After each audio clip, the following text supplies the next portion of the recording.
Yung nanay ni Zainab Harake. Oh, naging tatay niya na? Ha? Grabe yung mama nun yan. Di ba nga?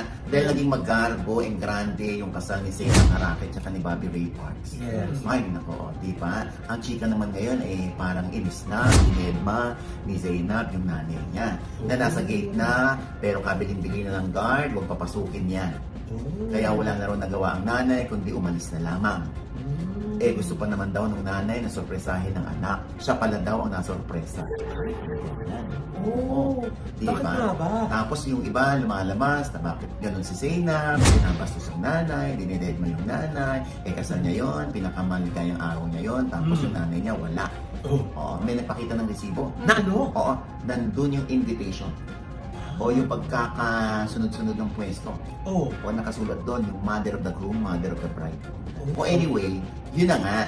So ibig sabihin, may intention yung groom and bride na isama din yung nanay. Pero last minute, nawali yung nanay.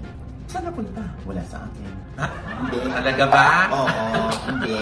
Ang nakarating lang sa atin ang dami ng problema ng nanay. Siyempre, gusto naman daw nung groom and bride na i-enjoy yung pinakamasayang at pinaka-importanting araw nila nang walang negative.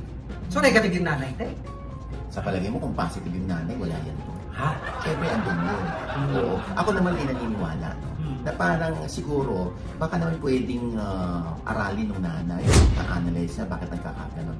Baka naman somehow, meron siyang kasalanan, o meron siyang kapalpakan, o may kagagahan siyang ginawa, kung bakit hindi niya na-deserve yung pinakamasayang araw ng kanyang anak. Kasi ako naniniwala, kung okay sila, kung okay yung nanay, kung walang haras yung nanay, o walang ginawang hindi maganda yung nanay, I doubt it kung wala doon yung nanay.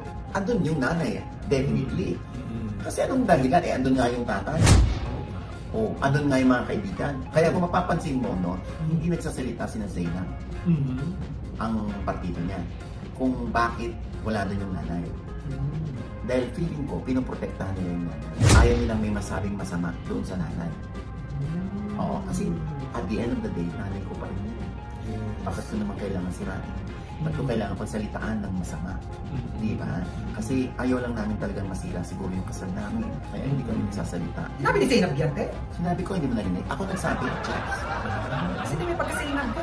Ay, Zainab. Zainab na iba ng masamang espiritu. Ay, ganun ba, Jex? Kumanda ka mamaya, babawi ang kita. Ha? Right, te? Di ba?